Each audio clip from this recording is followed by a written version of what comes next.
So I'll now go over to Assembly Member Umesh DESI. Thank you, Chair. If I can ask you, Mr. Mayor, we heard a lot about this meeting on the 19th of January, and you mentioned 2 or 3 agenda items that were discussed at the meeting. I think you talked about the Violence Reduction Unit, the Officer Uplift Program. But can you tell us more about your version of events on that day? Can you talk us through the trilateral on this particular day? Because it has been suggested that you express confidence in the MPS and the former Commissioner's leadership. Let me just be clear. I did express confidence in our ability to reduce violent crime. When you compare when I first became mayor, the number of officers we had then, we'd gone down to less than 30,000. We didn't have a violence reduction unit. And so I said to the Home Secretary, and it's got, and I maintain this, I had full confidence in our ability to address the issues that we were there to discuss. And her letter to Sir Tom, I know Sir Tom didn't meet with her, but her letter to Sir Tom, and there's only a few lines, we've not seen the letter, in Sir Tom's report confirm my version of events. The foundations for the next year, I had full confidence in. She references Police Uplift Programme, paragraph 41. That's police numbers.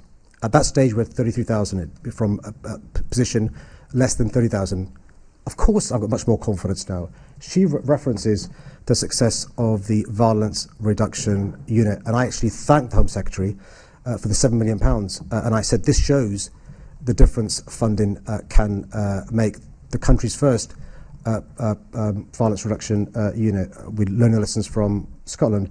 And she also references in the 2 lines which Sir Tom's given in his report, engagement with health and education partners. I made the point, we're working better than ever before with our partners on the PRU and the Partnership Reference Group. That was the context of the confidence in our plans going forward to address these issues. And what some have sought to do is to cherry pick that in some idea. I gave full confidence to the Commissioner, and that's contradicted because just 2 or 3 months previously, on the 1st of October, I'd used the phrase to the Commissioner, even Sir Tom accepts, last chance saloon for you.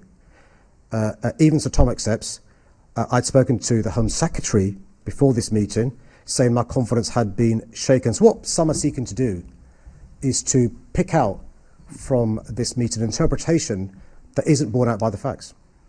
Thank you, Mr. So my second question, I think in some ways you already answered this question in response to questions from Assemblymember Pigeon, but I still got to put this to you.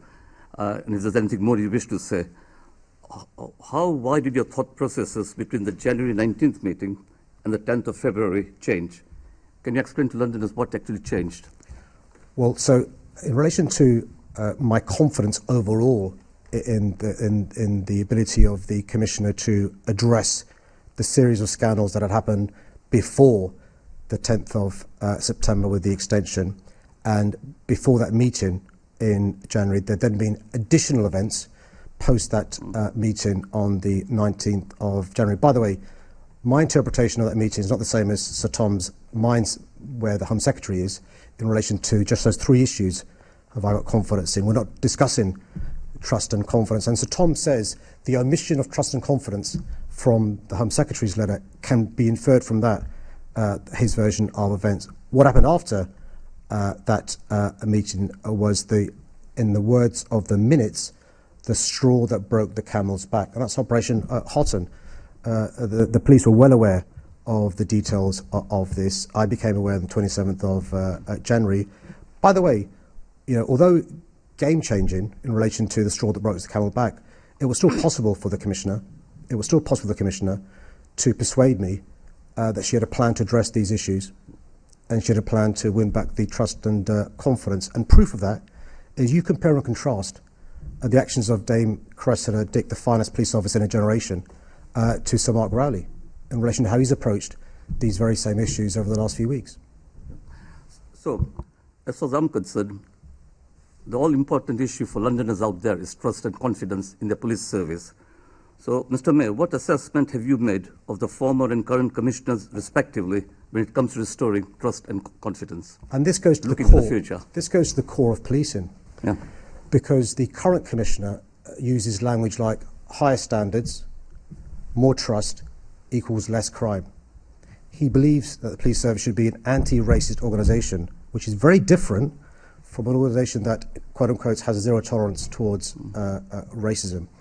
I've been at some of the meetings that Sir Mark's been at in relation to his views on addressing these issues, whether it's Charles Q, whether it's Bieber and Nicole, whether it's Sarah Everard, whether it's the Morgan family, whether the 4 victims of Stephen Port, whether it's Bianca Williams. They all deserve a Met Police leadership that understands, that goes to policing by consent, dealing with these issues and having a plan to address them. And to his credit, Sir Mark Rowley, I would say, is not in a self-denial mode and accept that there are institutional problems within the Met. So my final question, Chair, is to Sir Windsor. So, Sir Windsor, I'm aware of what you said on page 64, paragraph 220 in your report regarding the departure of the former Commissioner Ian Blair. However, I nonetheless would like to ask you, in this meeting, didn't you think that looking at the resignation of the former Commissioner before the end of his contract and without formal process being involved would have been relevant for your investigation? It would have been helpful, in my opinion, for this committee to understand the differences between the approach of a previous mayor and the current one. Mr. Johnson, when he was Mayor of London, did not act in accordance with due process in relation to Sir Ian Blair either. And I make that point in my report. 2 wrongs don't make a right. Thank you. And that is in the report. I'm sure you've read it. Do you think the mayor was right to lose confidence in the former police commissioner after the new scandals came to light? What do you believe is the most important factor in restoring public trust in the Metropolitan Police? Stronger leadership, more transparency, or institutional reform? Let us know your thoughts in the comments below. Don't forget to like this video, subscribe to our channel for more in-depth political commentary, and hit that notification bell so you don't miss our next deep dive into the world of power and politics. Thanks for watching.